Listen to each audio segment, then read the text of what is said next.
Hello listeners, and welcome to the Montel Weekly Podcast, bringing you energy matters in an informal setting. In today's pod, we discuss France's path to decarbonisation. The country has very ambitious targets for renewables, but currently lags far behind other European countries. Meanwhile, it plans to build 6 new generation nuclear plants by 2050, perhaps even more, even though its Flamanville EPR reactor has been plagued by huge delays and cost overruns. And how will the country finance its plans for renewables, expansion and new nuclear? Helping me, Richard Sverrisson, discuss these issues and much, much more is Franck Gbaguidi of Eurasia Group. A warm welcome to you, Franck. Thank you for having me, Richard. Let's start off by talking about France's renewables objectives. It missed its 2020 targets. Is it the worst performer in Europe? Maybe a bit harsh, right? But I mean, you have to look at it this way. Yes, it's true that France didn't quite hit the mark with its 2020 renewable energy targets. I think at the time they were at like 19.1%, where the target was around like 23%. But I want to say that they were not alone in that kind of like, bad player list. You also had like 5 other countries. Luxembourg was in there, Slovenia, Ireland, the Netherlands, and Belgium. Now, the difference between these 5 countries and France is that they used a possibility of the EU system, which is kind of like called flexibilities, where you can, when you know that you're not about to meet your target, you can basically just buy energy from other countries. France didn't do that. And so as a result, they ended up being the only one not officially meeting their target. And as a result, basically, they're now facing a very, very hefty fine. I think we're talking about like $500 million. And they're actually in discussions with the European Commission to try to waive it some way, somehow, or find a way to not pay for it. I don't know that I would then call them the worst performer, but I would definitely say that it was a shock that they didn't find a way to also use those flexibilities the same way these 5 other countries use those flexibilities, particularly when you know how France has kind of always been so loud and such a vocal player in the climate space, with the Paris Agreement, pioneering a lot of initiatives, making sure that they set very ambitious targets, even beyond renewable and climate, kind of like on the biodiversity side, on the water side, always wanted to be at the forefront and being a pioneer, both within Europe and across the world. So it's really a shame that they kind of like found themselves in such a predicament. We'll see kind of like what's next, because I find that their new targets are also quite ambitious. But yes, for 2020, for sure, they were at the bottom of the list, but they were not by themselves. I mean, it's not a good look, as you say, but what about the 2030 targets? What are the chances that these will be met? I don't know, because I feel like they're aiming very, very high. I mean, we're talking about 30% of renewable in their energy pie, 40% of renewable as part of their share of electricity production. That's extremely ambitious, particularly when you've already missed your previous targets. So the way I look at it, it's kind of like going from 0 to 100 in a few heartbeats. And I don't know that they have what it takes currently to make it happen. Now we'll see kind of like what the rest of the decade shows, but you have to keep in mind that it's already 2023. So I was reading a few things from the RT, which is the transmission operator in France, basically the power pros in France. And they were saying that to get to the finish line, France would basically need a strong increase in renewable across the board. And they're seeing the strongest potential in offshore wind. They're seeing the strongest potential in solar power. They were even saying that solar energy could basically become France's prime renewable energy source by 2030, with like almost 47 gigawatt, which is really significant. The issue that we have right now is that a big chunk of France's renewables comes from what I like to call grandpa level hydropower plants that were kind of hip when disco ruled. So they've got to invest in like a triple threat: energy efficiency, renewables, but also nuclear power. And so I think that's kind of like what they're trying to do at the moment, but it will be a marathon and it will be paved with many, many obstacles. What are those obstacles in particular, Franck? The main one is on the admin side. So everything that is related to permits, and they really struggle with that. They've been trying to pass a few different laws, particularly the recent one on the renewable acceleration bill. And so the idea is to make sure that you reduce and that you shorten some of the permit time to, for instance, be able to get a wind farm off the ground. They're struggling with that at the moment significantly. That's one thing. I think the other part of it has more to do with, I guess, having realistic targets. You want to aim high, but then you fall short on what I like to call day-to-day energy priorities, right? When you have the invasion of Ukraine and you kind of all of a sudden have to rethink and reprioritize stuff, then renewables don't necessarily become your number one thing to do, and that is not necessarily factored in the way that France is devising its targets. So that's another big kind of difficulty. I would say a third one is maybe a lack of clarity coming from the top. I find that if you look at the previous term from President Macron, many times there were kind of like different U-turns on different topics, whether it's onshore, whether it's nuclear, whether it's even sometimes to what extent, like what is the direction of travel for solar. It's just very confusing, and that has a ripple effect, right? So investors, it becomes blurry for them to understand where the country is going. And then I guess related to that, if I may add a final point, is the fact that we don't have that many big players in the renewable landscape in France. Somewhere people would even talk about some form of monopolies here and there. And so that the fact that competition to an extent might be a bit stifled or may appear like it, may also kind of like hinder a timely I guess, realization or materialization of some of those renewable targets. So the perception that there's a lack of competition in France is maybe preventing some, international players in the renewable sphere from entering the market or looking closely at France. Is that what you're saying? Right? That's correct. That, and then also the fact that sometimes, the tax regimes, the fiscal regime is not necessarily the most attractive. The fact that, there may be other players, within Europe that may seem a bit more interesting. Cue Germany. So I think, yeah, it's just, you add all of those kind of like elements. And again, the fact that those targets tend to be extremely high. Like, look at what we just said. They missed their 2020 targets. They're doubling down on having even much, much higher 2030 targets. So you're kind of like, okay, where are we going with this? So it just makes for a very, very challenging time for France. Absolutely. If we can pinpoint some of these technologies that you mentioned, Franck, for example, onshore wind, there's been a bit of a U-turn there by the Macron government. What's going on? Yeah, I think, look, for me on the onshore wind side, U-turn or no U-turn, what's important to kind of like focus on is the actual trajectory for projects. I remember, I think it was back in, I would say maybe March or April, but earlier this year, France had, this grand plan for an auction that would pump up, their onshore wind energy by almost 1 gigawatt. But then I think only 4 out of the 60 projects in the ring walked away with a golden ticket. And so that I think they just got to like 56 megawatt in total capacity. That was like just 5% of what they were trying to achieve. So again, U-turn or no U-turns, that's the reality of what was happening on the ground. After that auction, they said, okay, we need to kind of like redo it. The big problem and the big reason why they had to like turn down so many projects at the time had to do with admin. The admin instructions were about as clear as a foggy window. And so when you find yourself in such a predicament, you kind of have to start again. And so that's what they did. And so they had another auction just, I think earlier this summer. And that was much, much better. I think they ended up with 73 winning proposals. The grand total is over 1.1 gigawatt in terms of like the combined power that would come out of that. It's a big, big step for France. It's a big step forward for the country, and definitely promising for onshore wind. I think it will bring some kind of like level of certainty to the industry, especially because there will be a third auction in the fall. I think they're aiming for October.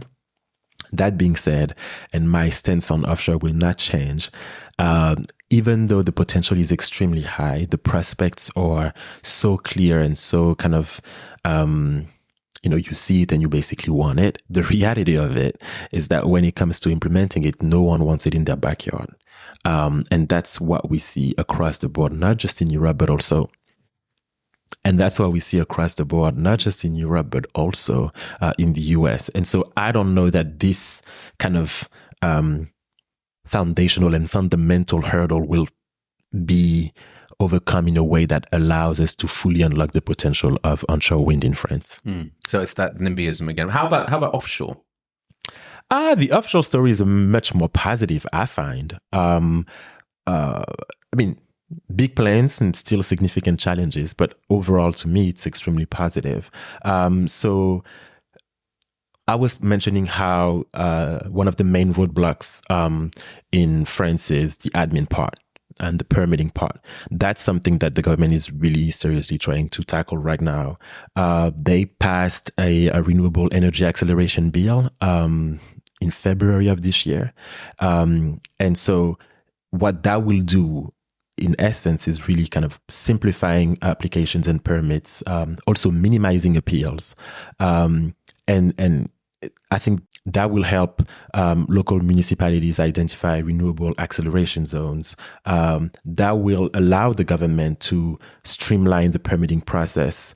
I think they're talking about like 1 to 3 months right now, which is really nothing compared to sometimes, close to like a decade that you needed to get a project off the ground. So I find that this is kind of, there might be a before and after that bill. Some would say that this bill was long overdue, but at least it's there. And right now, what the country is trying to do is to speed up these onshore wind projects.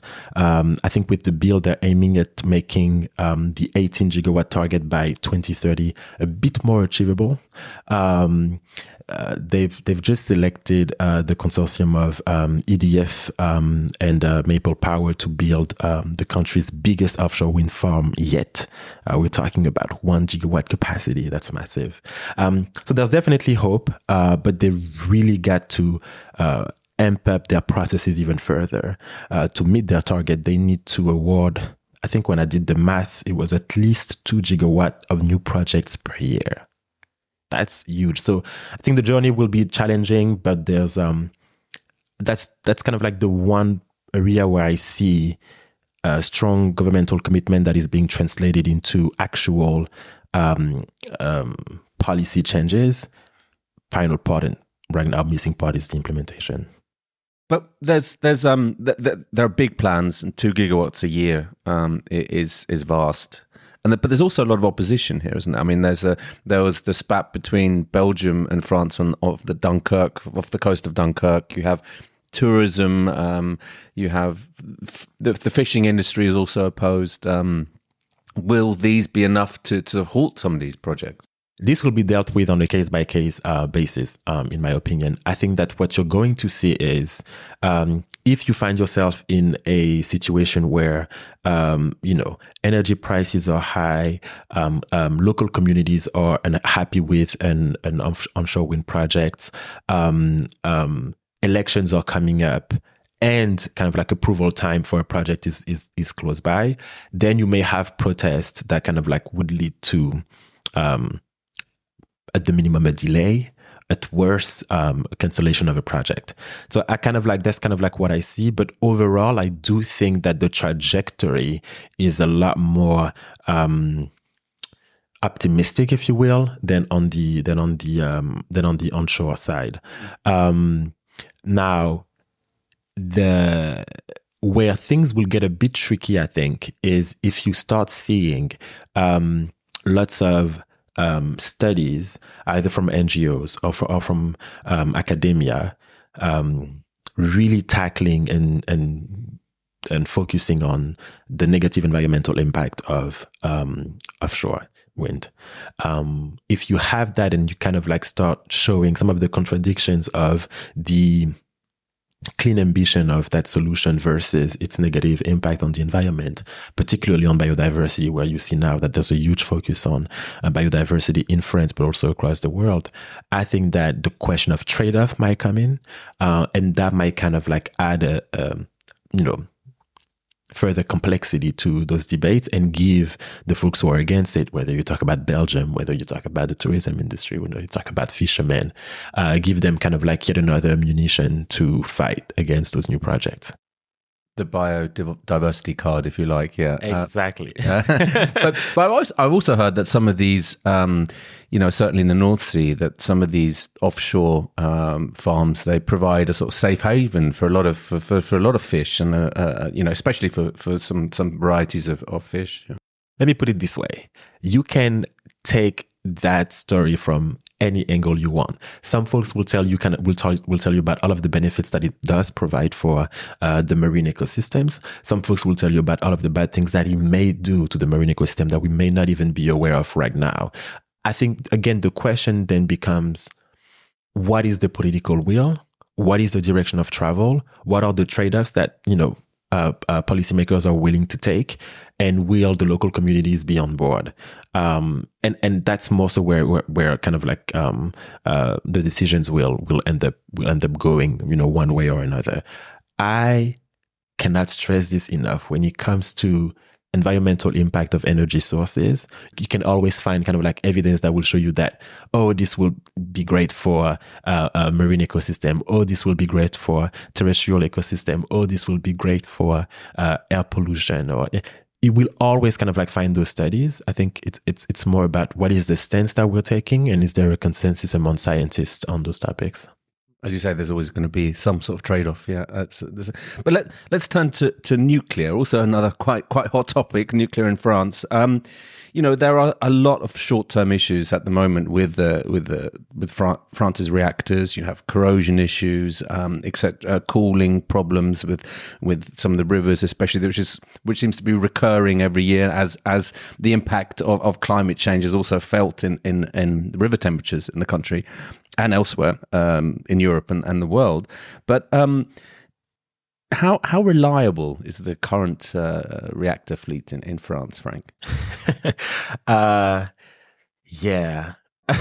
That one is a tricky one. I would say this: the reliability of France's current nuclear fleet has definitely been facing a tough taste lately. EDF, which is the operator, has been grappling with some, I'd say, long-standing issues that are seriously hampering their operations. Last year, I think half of the country's 56 nuclear reactors were offline, either for maintenance issues, corrosion issues, cooling issues. The timing was absolutely horrible, because it was exactly when Europe needed that source more than ever. So that the fact that France is Europe's largest net power exporter and ended up having kind of like the scenario flipped, where the country had to import power instead of exporting it at a time where the bloc needed it the most, tells you about how unreliable it was, at least last year. And so I think you have to kind of like look at the broader context. The nuclear fleet in France, the current one, is really aging. Most of those reactors, up until a couple of years, were supposed to go offline permanently. Now we had this U-turn last year in the wake of the invasion of Ukraine and kind of like the energy crisis. But you have to understand that all of those decisions had implications, right? So a few reactors were already kind of like going offline. Many others were getting ready to do so. So there was no big focus on extending their lifetime. And so, of course, when you try all of a sudden to extend their lifetime, you're faced with issues that you didn't expect, like the corrosion issues, like the maintenance issues, and then the calendar for those maintenance reboot was delayed also by COVID. So it was kind of like the worst scenario where everything had happened at once, corrosion issues, plant maintenance, and then you mentioned it, also the impact of climate change. So we need water to cool the reactors. And so, except that in France, when the water levels are too low, and there's a negative impact on biodiversity, there's a law that basically make it so that the reactors cannot run.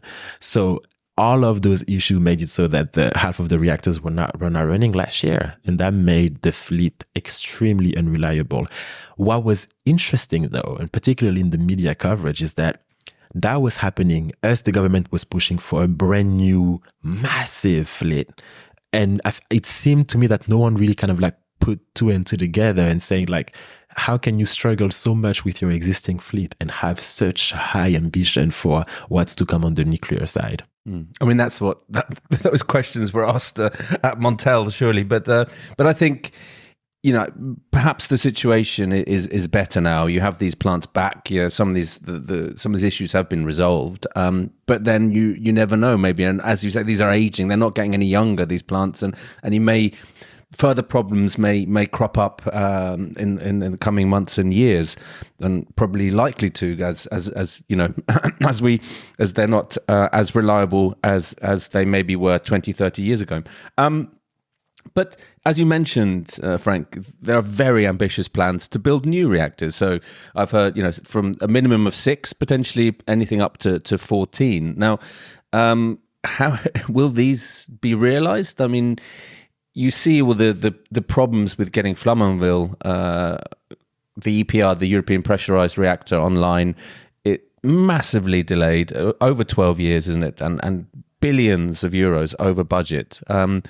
But yet you have this plan to build new reactors. It kind of, to some, it doesn't make sense.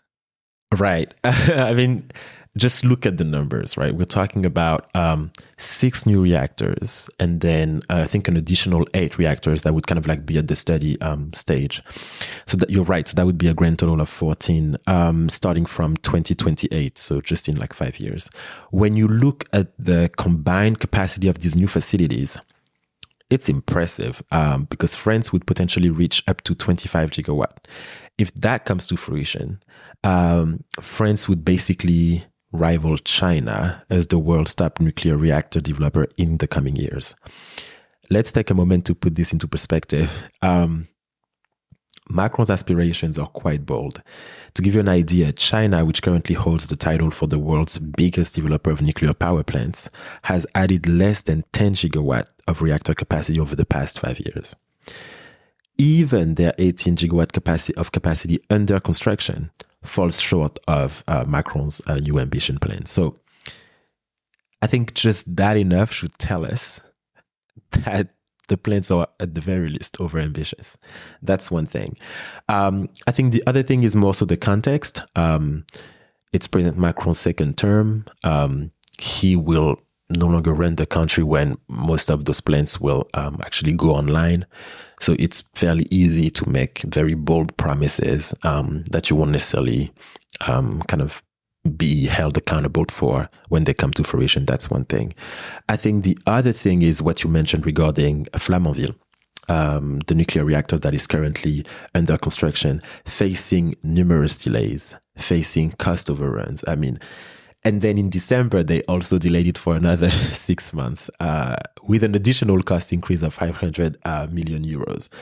Right now, we're looking at basically a decade behind schedule, and costs have basically shot up to like over 13 billion. I do not know how, in such a context and with additional issues such as EDF's struggle on the budget side, which is why it had to be nationalized, or a much more kind of like HR issue, which is the fact that in France, you don't have cadre of nuclear experts anymore. The vast majority of them retired or about to retire. And then for the new class or the new crowd, I remember kind of like growing up in France and studying energy policy. We were told at the time, don't focus on nuclear because, it's basically the end of that journey for the country. So folks did not train accordingly to replace, and there was no kind of knowledge transfer between the older generation and the new generation. So all of those issues make it so that I think I was reading somewhere that France was even like welcoming Canadian engineers and nuclear experts to kind of like help them with the new fleet.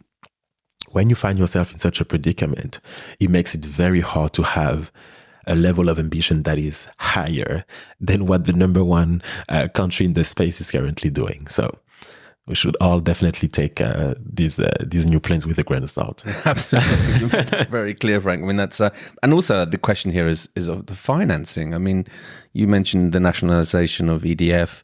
You know, where's the money going to come from? I mean, EDF can't afford it. Can France afford it? Or is it just going to be the French customers and industry who foot the bill? Yeah, I mean, the financing part, I always say it's not even a France issue per se. You see the same issues in the US with the most recent plant that came online. Same issues in the UK with Hinkley Point C. Same issues in Finland with the latest reactor that came online as well. The cost overruns, the billions and billions of dollars and euros that are being spent on these projects, and oftentimes that are completely unforeseen, that will never go away. That's a fixture of nuclear budget at this point. The real question to me is more so, is it worth it? Right. When you look at the cost of the new fleet, we're basically looking at around roughly from the current estimates, 60 billion euros, 60. That's significant. And then you have to look at, how much that electricity will cost on the other hand, right? Is it going to be competitive? Right now with, the current inflation rate, the current price of renewables, and the prospect for what's to come, you look at the levelized cost of electricity for nuclear, it's just not going to be competitive. So when you look at kind of like those two elements, it just kind of makes it very hard to make it make sense, right? Now, the big new push is around CFDs and kind of like making sure that you have more private money coming into play. And even there, I don't know. When you engage with a lot of investors, their appetite for nuclear has kind of like lowered by the day because of, one, the safety issues, because we know that it just takes one big scandal or one big accident for the whole industry to pause for years. And then two, it's kind of like the fact that nuclear developments are so tied to governments, right? And to kind of like policy directions. So if it goes one way one day, it can go another way the next day. We even saw it in France within like the past 6-7 years, our stance on nuclear has changed drastically. So one day it's like let's exit, and then the next day it's let's focus on SMRs, and then the day after it's no, we want just big massive plants. So it just makes it very hard for investors to have a clear idea as to where things are headed. When you have that, I just find that the financing conundrum remains pretty much unsolved. Or you could put it another way and say that right now, it doesn't really make sense to put that much effort and resources within nuclear unless you just have them in a much more limited and narrow role as part of your energy mix, which doesn't seem to be the case in France right now. Right. You mentioned contracts for difference, or CFDs. It appears that France is on a little bit of a collision course with the European Commission here as well. What's happening here, Frank? Yeah, I mean, here's the thing. Because of that U-turn on nuclear issues, France would automatically face some sort of backlash from the EU. And when I say the EU, really here, we're talking about Germany. So that showdown, France versus Germany on nuclear issues, it was very easy to predict, given how pro-nuclear France was and has become again versus how anti-nuclear Germany has remained. And so when you look at that landscape and you look at all of the conversations around the power market reform in France and across Europe, it's very clear to see that the division is kind of like here to stay, that we're having rounds and rounds of negotiations over the summer. Absolutely no progress. Recently, the energy transition minister in France, she basically hinted that if the EU's discussions on the market reform don't speed up, France might just roll out its own solutions to kind of tackle soaring electricity prices and kind of like make sure that nuclear is up there. I don't know if it's just a threat. I don't know if they're just testing the waters. I don't know if it's a way for them to make sure that they get support from other European countries who are also pro-nuclear or at least supportive of nuclear. But in any case, what I do know is that Germany will not budge. And that I think that we are just, I guess, at the beginning of what that showdown will look like and how it will unfold in the next few years. It would be very interesting to follow that in the coming months and over the winter. Franck, thank you very much for being a guest on the Montel Weekly podcast. Thanks for having me, Richard.